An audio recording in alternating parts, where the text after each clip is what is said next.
We don't understand how much money we need. We often say, oh yeah, I want to make $100,000, but we don't realize that if we just say we need to make $100,000, that turns into 50 grand pretty quick. That cuts in half really fast. So what we need to do is we need to say, okay, if I need $100,000 to bring home, I actually need to make probably $150,000. Hey everyone, welcome back to another session of Build Your Business with Brittany. I'm Brittany, a real estate agent, coach, and investor, and every Thursday at 2 p.m. we gather to share tips, strategies, and insights to help you grow your business to the next level. Whether you're a brand new agent or a seasoned pro, there's something in these trainings for you. Now let's jump into this week's topic.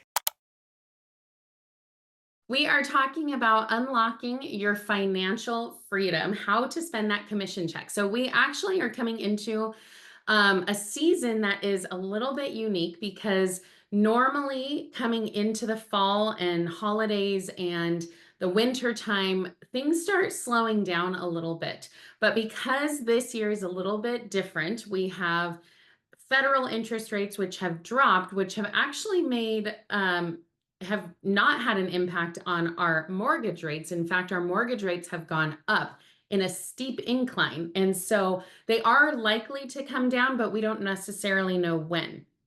But with people on the sidelines and kind of just waiting until that happens, they're also waiting for something else that's going to be happening in about 2 weeks, which is the presidential election. And so when that happens, we also, a lot of people just hold off and wait until that. So we have a lot of people who've been on the sidelines and just hanging out, waiting for something to happen.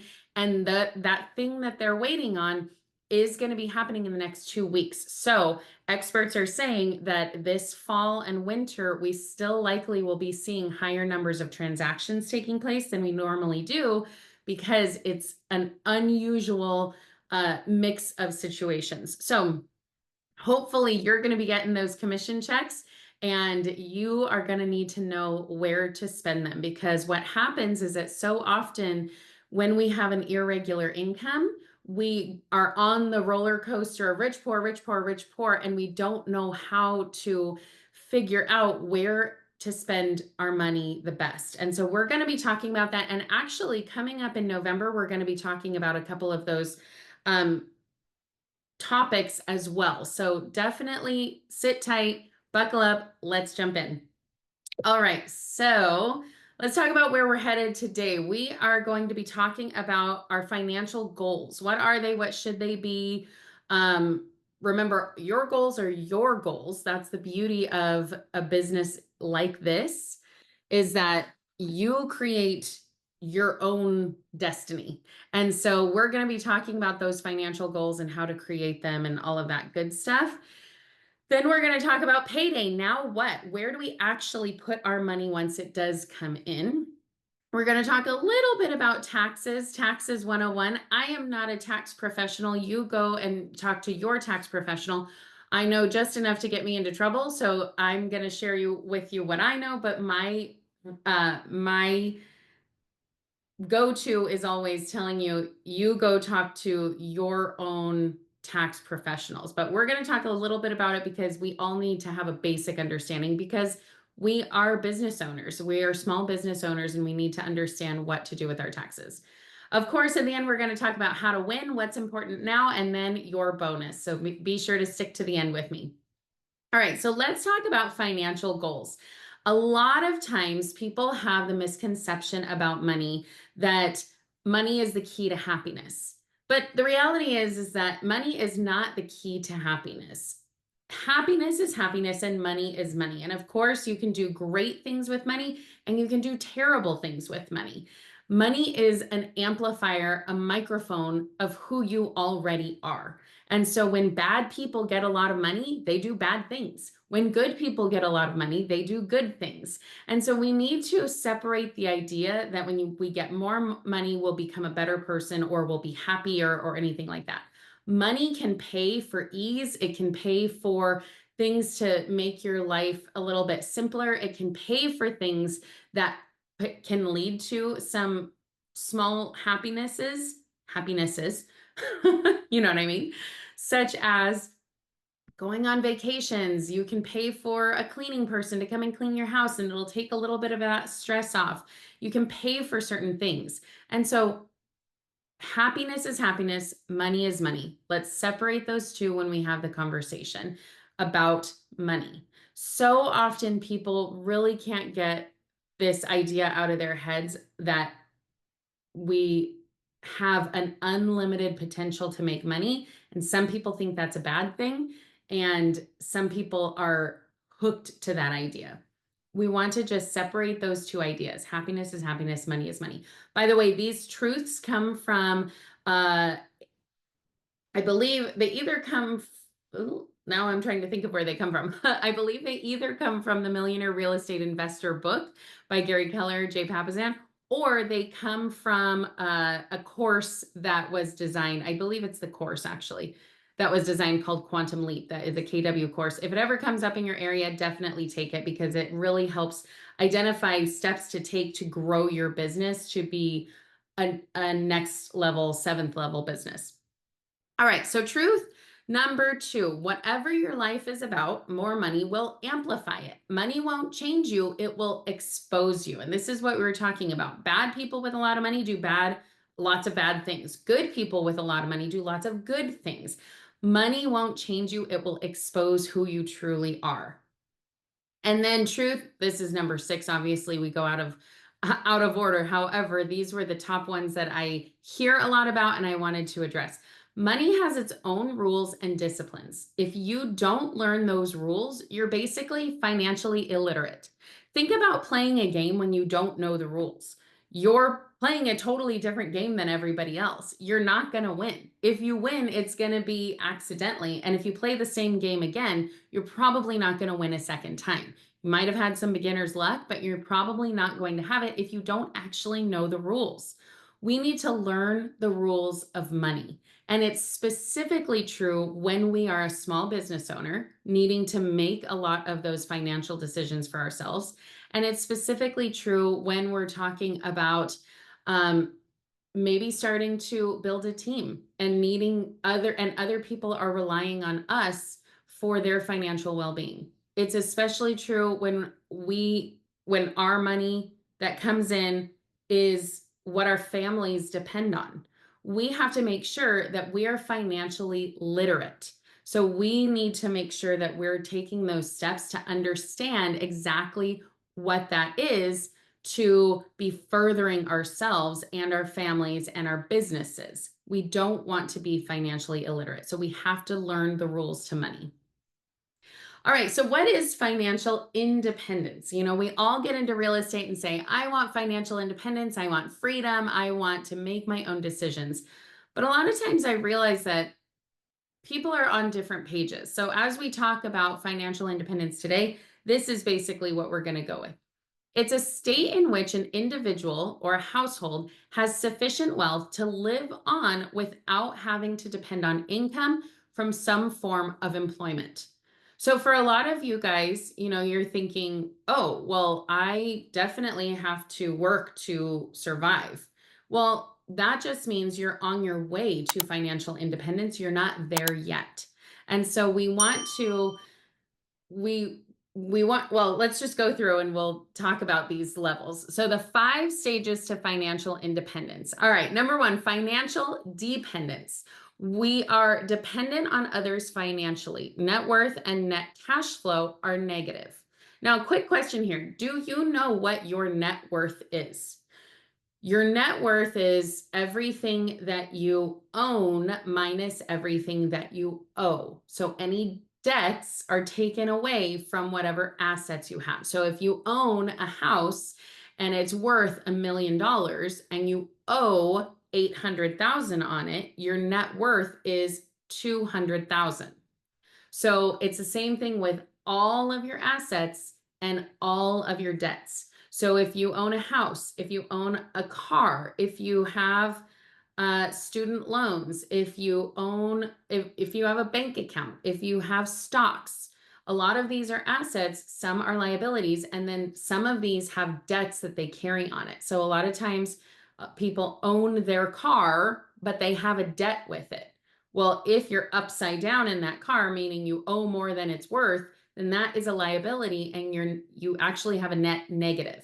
So we want to figure out our net worth, which is everything that we own minus everything that we owe. So when we are net negative, we are financially dependent. We're dependent on other people. We're dependent on our jobs. We're dependent on our debts. We're dependent on our credit cards. That is step one. We're financially dependent. Now, step two is financial solvency, when all financial commitments can easily be covered from one's income. So this is all your debts, all of your bills, all of your mortgage, all of that kind of stuff can easily be covered from your income. A lot of times, this is what people think is being financially independent when they're saying, all my bills are paid and I'm comfortable. But that is not financial independence in the way that we're talking about it. And so that's one of the misconceptions that I always want to make sure that we're addressing, because that is not financial independence. That is financial solvency. So it's good to get from financial dependence to financial solvency, but we want to keep going and we want to keep moving through these phases and stages to get to financial, financial independence. So let's keep going. Number three, financial stability. When a person has sufficient funds for their current needs as well as for emergencies. So we have an emergency plan. Common knowledge, what's that word that I'm trying to think of? Anyway, most people, most money advisors say that your emergency fund should be 3 to 6 months. And for independent contractors, self-employed people, it should be on the higher side, closer to 6 months, maybe even a year.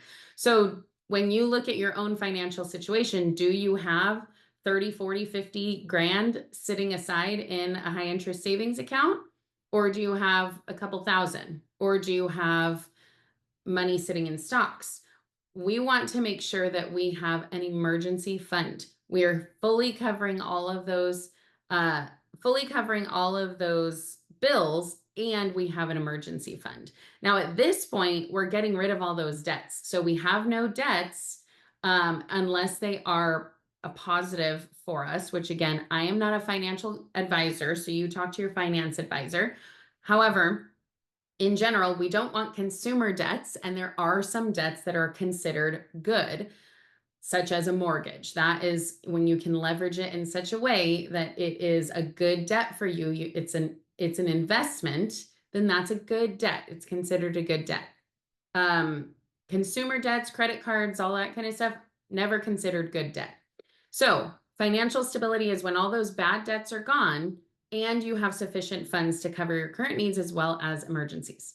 So financial security, what's that? Number 4, when one has sufficient savings, stable expenses, and is moving toward being debt-free. Oh, I skipped ahead. So financial security is when you are moving to be debt-free. So you have an emergency fund, you're moving to be debt-free. Some people say switch that around. You want to be debt-free before you fully fund your emergency fund. But either way, we want to be debt-free. And then number 5, financial independence is when one has enough money for current lifestyle, long-term needs, and expenses. So it's saying not only can I pay to provide for my family right now, but I can also provide for long-term needs. So I have that 6 months to a year worth of an emergency fund, and I have all of my expenses covered. So that is when we are not in the rat race anymore. We are fully outside of the rat race. We have enough to pay our bills. We have enough in case something comes along, and we are totally debt free. That is financial independence. When we are totally independent of our job, maybe we have passive income. So if you guys, I think actually I'm going to say this, it might be a spoiler for the bonus, but I'm going to say it anyway. There is a book called Rich Dad, Poor Dad that I know a lot of people know about by Robert Kiyosaki. It's a great book because it essentially is talking about how to get out of the rat race by owning real estate and businesses. And it's basically investing in assets that bring you a return and you can have some income from that. Now, he also has a game called Cash Flow, and it is such a great game for nerds like me. I love it. In fact, it is my birthday coming up, and I get to choose the game for my family dinner night, and that's always the game that I choose because nobody ever wants to play it except when I get to choose it for my birthday.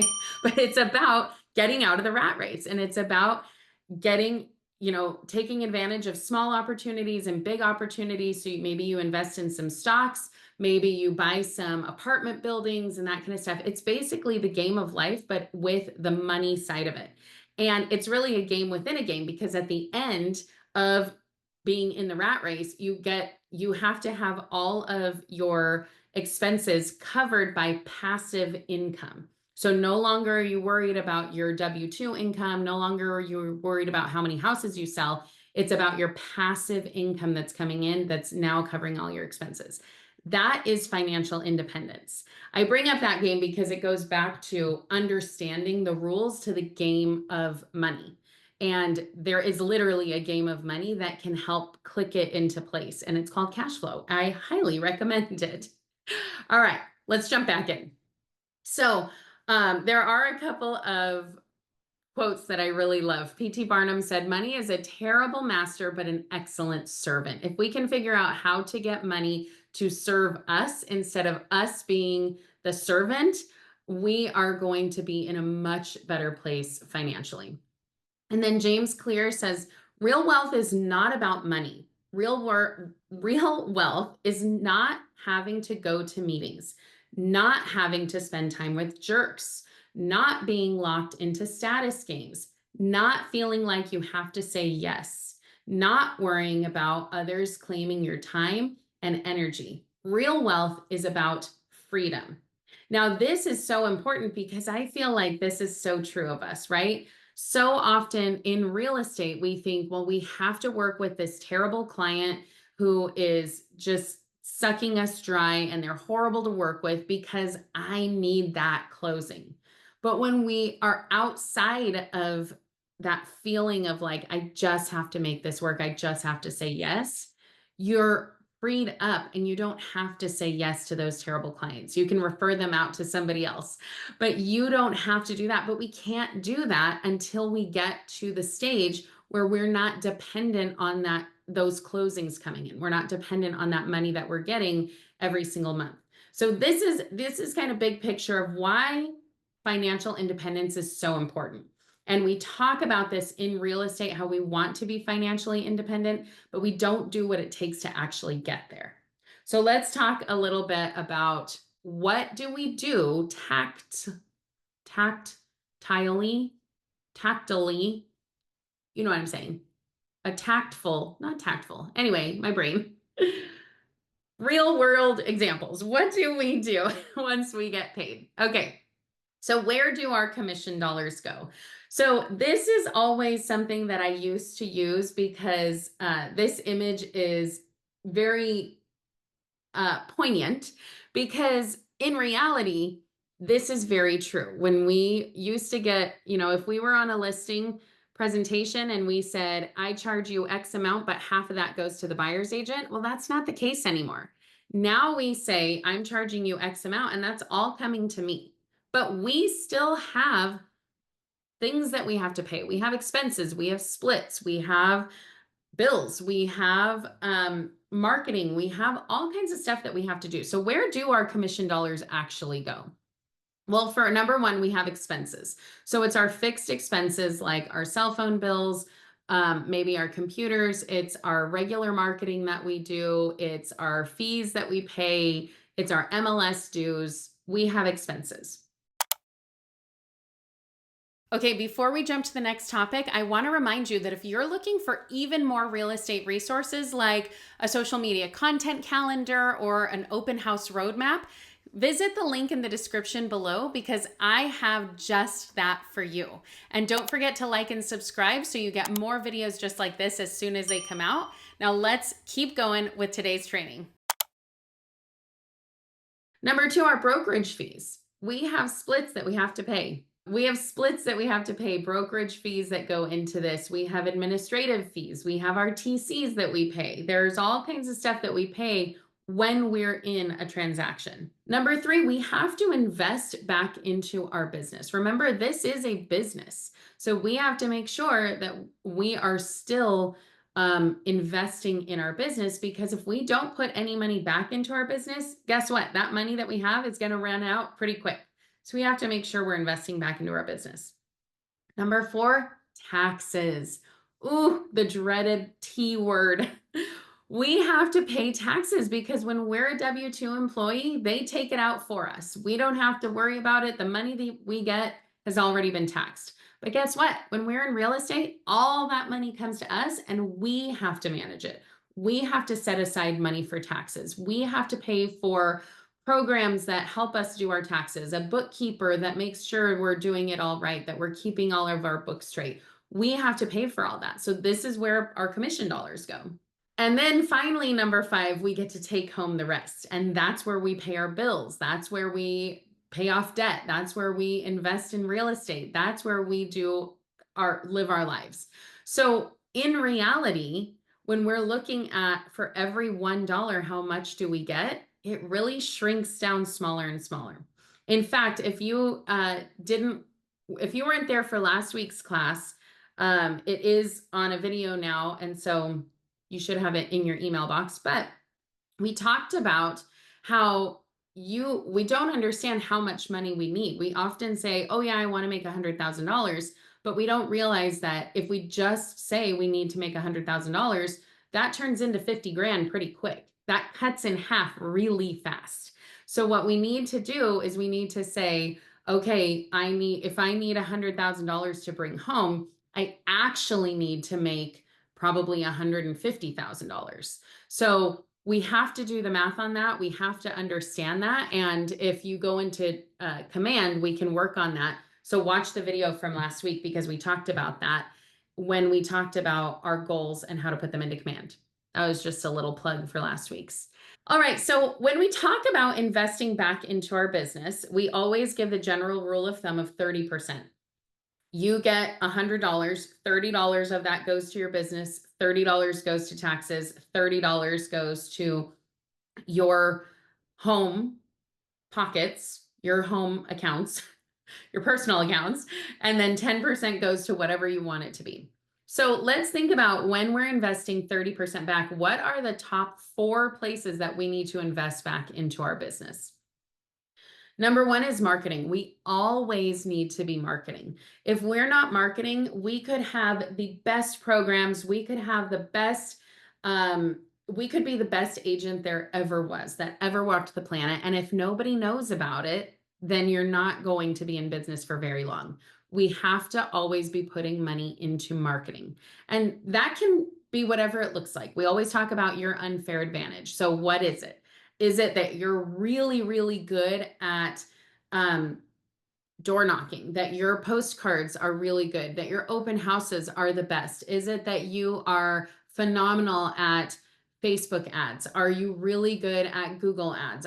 What is it that you are really good at and that is actually bringing you back more business? That's what you need to spend money on marketing. And then you can figure out some extra things that you want to do. Like if you say, hey, I really want to start doing internet leads. Okay, well, save up some money because those are costly. If you want to get a lot of people in your pipeline, those can be costly. So save up some money so that you have enough time to do it over 3 to 6 months. Because if you don't have enough money to do it for 3 to 6 months, you're wasting your time, effort, and energy and money. So make sure that when you're thinking about adding a new marketing stream, you have enough of a runway to have it actually work for you. So some of those things that I mentioned are not that expensive.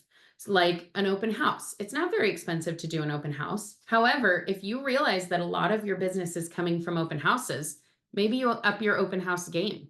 Maybe you start saying your open houses are going to be more like events. Maybe you bring in some more goodies and treats. Maybe you do some raffles. Maybe you want to buy more signage. Maybe you want to make your signage a little more upscale. Whatever that is, that's where you can spend your money, but you're doing it strategically. So think about marketing, but that's one of the ways that you need to pour back into your business. We always need to be marketing. We always need to be showing people that we're working. Education. We at Keller Williams really value education. At no point should you think, all right, I've got it. I don't need to do anything else. We have conferences that you can go to where you can always grow. You can always be better. Even our top producers can get better. And so we want to make sure that we are valuing our education and we're investing back into it. So what does that look like for you? Maybe you pay to go to a conference. Maybe you pay to go to Bold, which we have in our offices right now.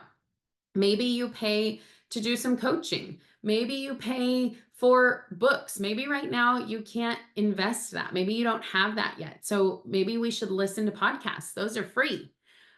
Come to these classes. These are free. So investing back in your education, whether it's your time or your money, this is going to be an important one your entire career. You have to make sure that you're investing in your education. Then we want to talk about investing in our systems. Now, you already have Command, which is phenomenal for a solo agent, especially just getting started. But I would say that for a solo agent for a long, long time, Command is going to be very easy and what you need.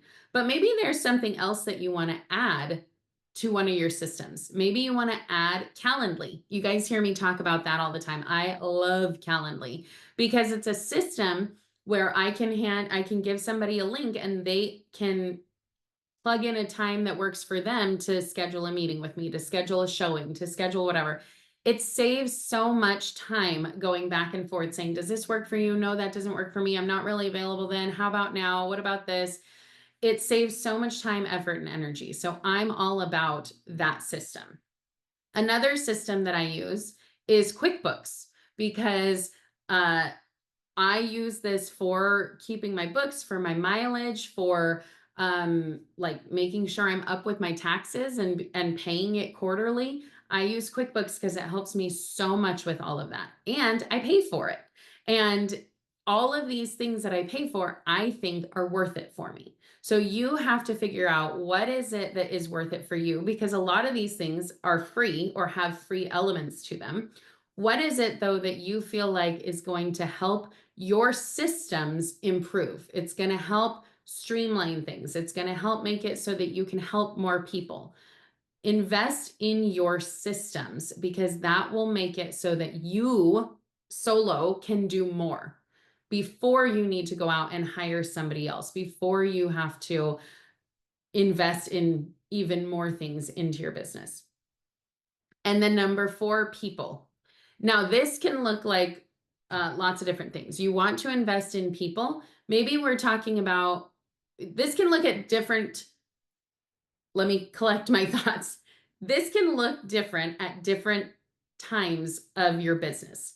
So maybe you're at the point where you say, okay, I don't have the money to hire a virtual assistant, or I don't have money to hire a full-time assistant. And so what you're going to do now, the way you invest in people is you're going to be investing in your clients, taking them out, doing one-on-ones with them, doing coffee.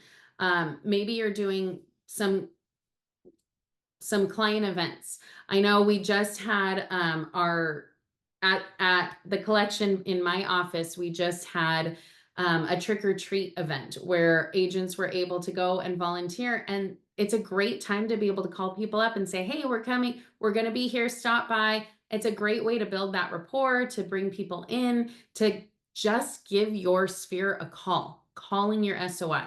And that's totally free. But investing back in people in one way or another is going to be key to helping your business grow. Now, maybe you're at the stage where you say, okay, I am at the brink. I cannot do any more by myself. Maybe now is when you hire a virtual assistant. Maybe you have a virtual assistant and you still need more. Maybe now is when you hire a full-time assistant. So you want to make sure that you have money to invest back in people. So when you think about investing in your business, these are the 4 key pieces that we need to remember: marketing, education, systems, and people. And at every step of your real estate career, you're going to need to figure out, what am I investing in with each one of these? Is it that I'm investing time because I don't have the money, or am I investing money because I don't have the time? So for each of these, I think I want you to write down some ideas of what you're doing at this stage of the game. All right, so let's talk about steps to financial freedom, specifically in relation to real estate. This comes from one of Gary Keller's books. I'm not quite sure which one, to be honest, at this point. All right, steps to financial freedom. Number one, we already talked about 30, 30, 30. For every dollar that comes in, 30% of that should go back to your business, 30% of it should go to taxes, 30% should go into your pocket that goes home, and then 10% you can do whatever you want. Now, this is a rule of thumb. This is not to be taken exactly literally, because what you'll notice is if $100 comes in and you give 30% to your business, $30 to your business, well, now you have what is that, $70 left. And so actually only 30% of that 70 needs to go to taxes, because you're taxed on what comes home to you. You're not taxed on your business expenses. So you want to figure it out. This is a rule of thumb: 30%, 30%, 30%, and then that 10%, you can do what you want with it. Have proper coverage: medical, long-term care, disability, home, car, etc. Because we are self-employed, it is so, so, so important to make sure that we are properly covered. We have to make sure that we are taking care of ourselves and our families, because if something happens to us and we can't sell houses for 6 months, and we don't have long-term care insurance, we don't have disability, we don't have medical coverage, and we probably don't have an emergency fund, that's really going to cripple our families. No pun intended. And so I want to make sure that you guys are really making sure that you are fully covered in all these areas. Is it a lot of money? Yes, I get that. It can be hard, but we have to figure out how to do this.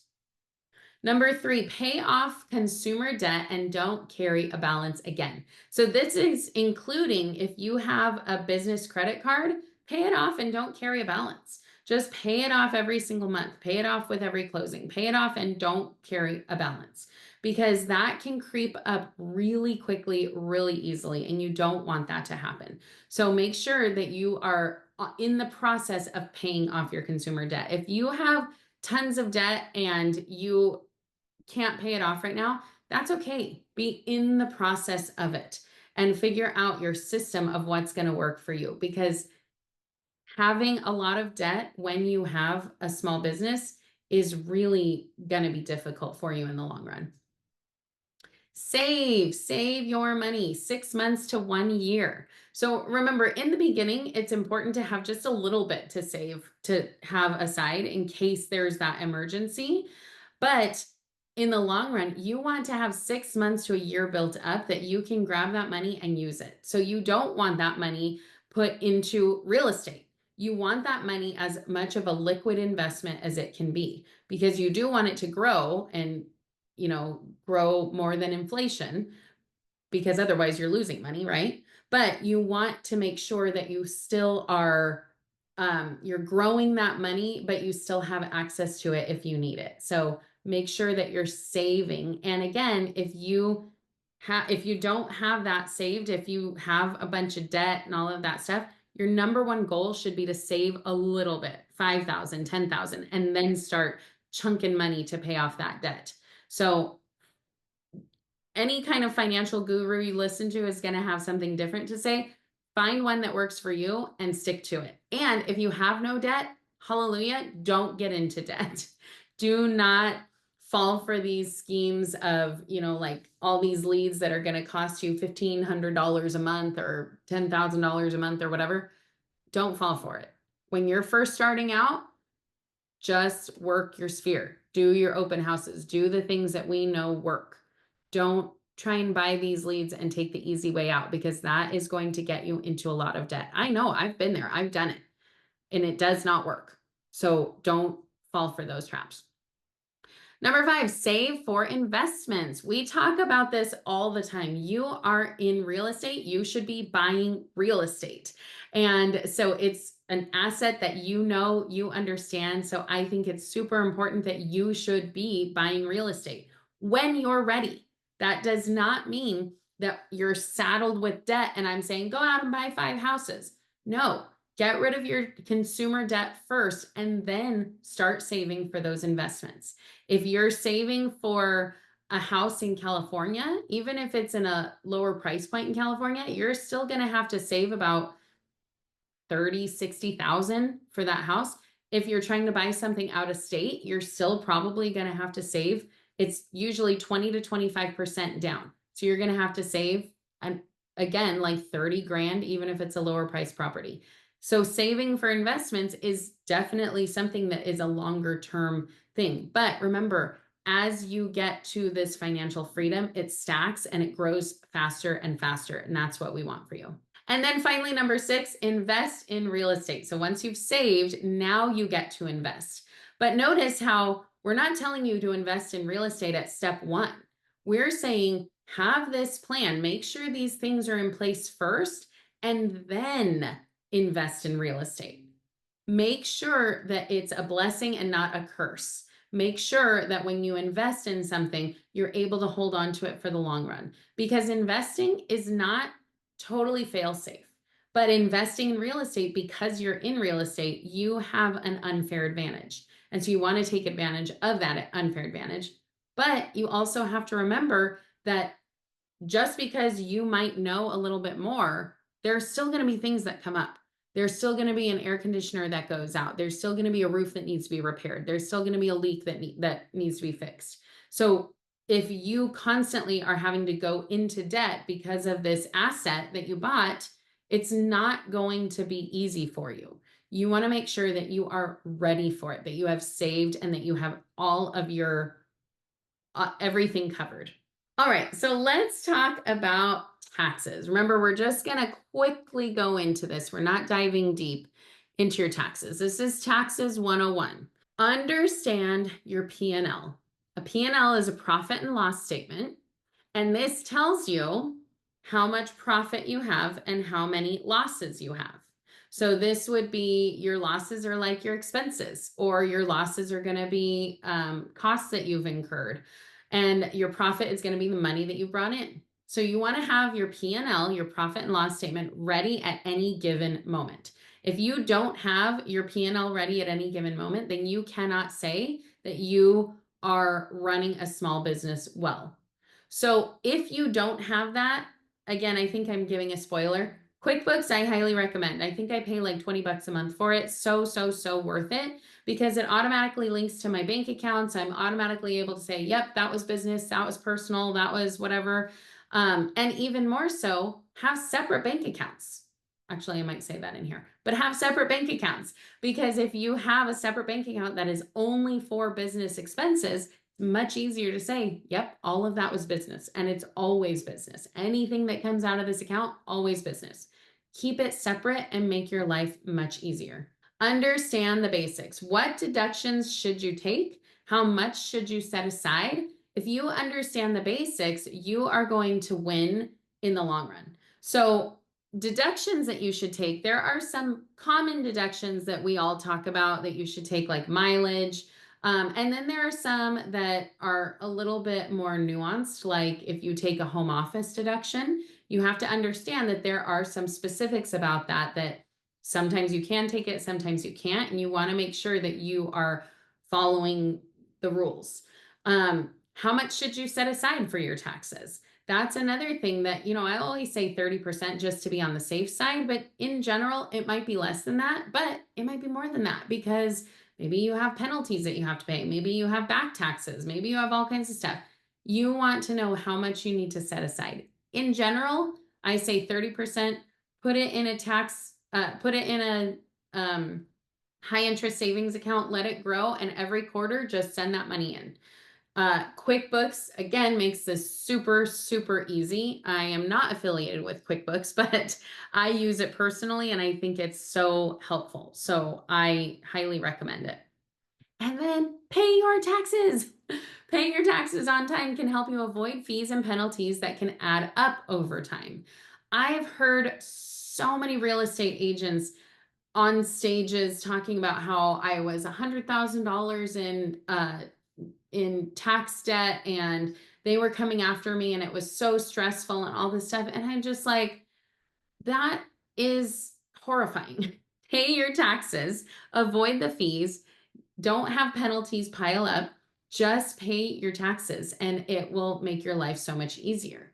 And again, I've been there because I came from a W-2 world. And so I didn't have to worry about taxes. When I first jumped into real estate, it was a shock to me of how much I had to pay when I made money. But you know what? That's good because if I'm having to pay taxes, that means that I'm making money. If I'm not having to pay taxes, that means I'm not making much money because if I'm taking tons and tons and tons of deductions, remember understanding the basics, if I'm taking all those deductions, then all of a sudden I have nothing to bring home and I have no taxes to pay. Well, that's not necessarily where you want to be either. So you want to be smart about it. You want to get the advice of a tax professional. Don't take my advice because I'm not a tax professional, but my advice is to get the advice of your tax professional, but understand the basics and pay your taxes. So here are a couple of common self-employment deductions. So we want to make sure that we understand the basics. So first off, we talked about the home office. It's a percentage of your square footage. And again, this is only if you know all of the rules, because if you pay for an office separately, you're not going to be able to claim this. If you have a guest room that is also a home office, you might not be able to claim it. You want to make sure you understand the rules and you can prove it if you ever get audited. Internet is a percentage of use. Your health insurance premiums, those are things that can be deducted. Your vehicle for business, the mileage for that vehicle. If you get really fancy and savvy with it, you can do it based on the weight of the vehicle. You can do it if you're leasing a vehicle. You want to talk to your tax advisor and see what is the best for you. What is the best for your situation? In general, I will tell you, most people who are starting out, mileage is going to be the best way to go. Just keep track of your mileage, deduct the mileage. Easy peasy. QuickBooks also does that. And then professional fees. Professional fees are any kind of splits. If you ever go to a conference, if you fly somewhere for a conference, the hotels you use for that conference, if you pay your TC, if you have fees that you're paying to your market center, all of those kind of things, professional fees, those are all deductions that you can write off. And let's see, let's talk about how to win. What is important now? So what are the things after we talked about all these things today that you should focus on? Well, number one, get on a budget. Make your money work for you. This is super important. A lot of times people say, oh, I hate budgeting. Budgeting is the worst. I don't want to get on a budget. It's so restrictive. But the reality is, if you put yourself on a budget that makes sense for your life, it's actually freeing. You can actually do so much more because you know you have money set aside for that.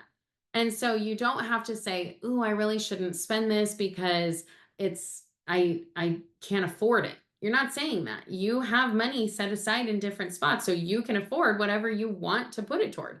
If you say I want to spend $10,000 a month on meals and going out, great. As long as you budget it and it makes sense for your budget, do it. So getting on a budget and making your money work for you as opposed to you working for your money is key in gaining that financial independence. Pay your taxes. Get a good tax professional on your team to help you achieve your goals.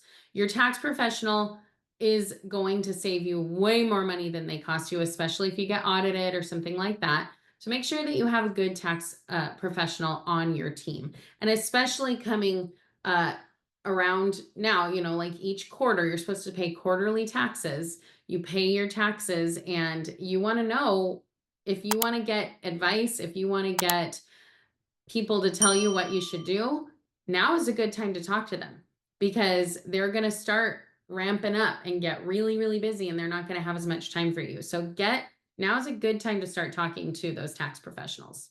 Number 3, educate yourself. Understand investing so when the time comes, you're ready to pull the trigger. So if pulling the trigger right now for investing, if that's not where you are right now, that's okay. You don't need to invest today. What you need to do is educate yourself and get ready for when the time comes so that it doesn't pass you by. You want to make sure that you have a plan in place so that you know I'm at this stage, whatever that is. Let's say you're at the debt elimination stage. So any money that comes in, you put it in your budget, you set it aside, and the rest of that goes to eliminate your debt. If something comes along, a great opportunity comes along, you can say, I'm not there yet. I'm still in this phase. I'm in the debt elimination phase. I'm not in the phase of being able to buy a 20 unit apartment complex. One day you'll get there, but right now you have to focus on what's important now. That's how you win. And then your bonus, my favorite resources. So let's see if there were some things in here that I already talked about. Of course, QuickBooks, self-employed QuickBooks, which includes a mileage tracker on the app. It's automatic. So when you get in your car and drive somewhere, it'll say, hey, was that for business? You say, yep, it was for business, or nope, it was personal. Super easy. I highly recommend this. And I've actually talked to a lot of agents about this. They ask me, do you really use this in your real life, in your real business? Yes, I do. I really do use it. Number 2, Credit Karma. Credit Karma, if we were talking about your net worth. If you don't know your net worth, jump onto Credit Karma. It's a really great tool to be able to show you, here's all your assets, here's everything you owe. Now, based on that, here's your net worth. You should know what your net worth is. You should know where it's going. And even if it's low, you want to be able to watch it go up. And if it's going down, we want to know why. And so Credit Karma is a really quick, easy, free way to do that. And I recommend it. Number 3, Bigger Pockets calculators. If you're in the stage of getting to the point where you're going to be investing or thinking about investing, highly recommend Bigger Pockets calculators. They have all kinds of calculators to choose from, like a rental, a BRRRR, which is buy, rehab, rent. Buy, rehab, rent. I'm missing something in there. Buy, rehab, rent, refinance, repeat. So they have BRRRR calculators, they have rental calculators, they have all kinds of things on there, and I think they're very helpful. Stessus, this is something that I use. This is assets spelled backwards. This is something that I used when I was investing out of state. I've since sold my property out there, but I think this is a great tool to use. You can use it for property management. It's just a resource that I like to use. If you're not there yet, don't worry about it. Come back to me later and I'll remember what it is. And number 5 is Rentometer. Actually, I forgot about this one. This is a really good tool to use. This is, if you have a client who's asking you, hey, what do you think this would rent for? Or if you're trying to use these calculators and you're trying to figure out what would this rent for? Rentometer is very accurate. You put in the location and you put in how many beds and baths it has, and it'll tell you what the average will rent for, what the middle range rents for, what the low end rents for, what the high end rents for. It's very, very robust for being such an easy tool. So I highly recommend that. And then your 6th bonus is that game that I was talking about, the cash flow game. Love it. Highly recommend it. And I specifically recommend it because I used to play this with my teenage siblings.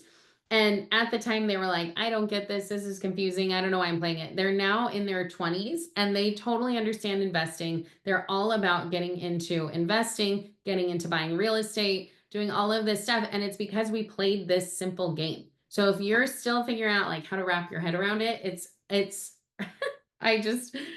kind of a nerdy game, but I love it. All right.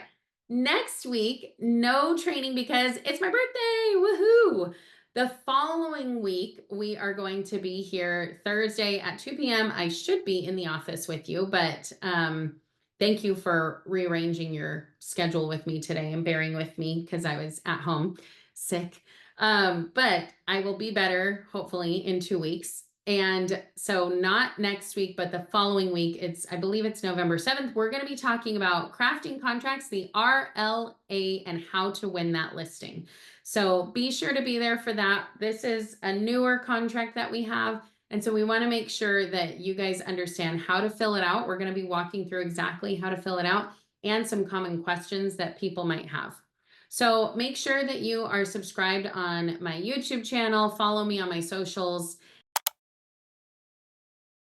Don't forget, we're here every Thursday at 2 p.m. Pacific Standard Time. Join me live by registering at the link in the description below and get your questions answered in real time. I love helping you succeed. Thanks for joining me for another Build Your Business with Brittany. Let's keep building, growing, and closing those deals. I'll see you next Thursday at 2 p.m.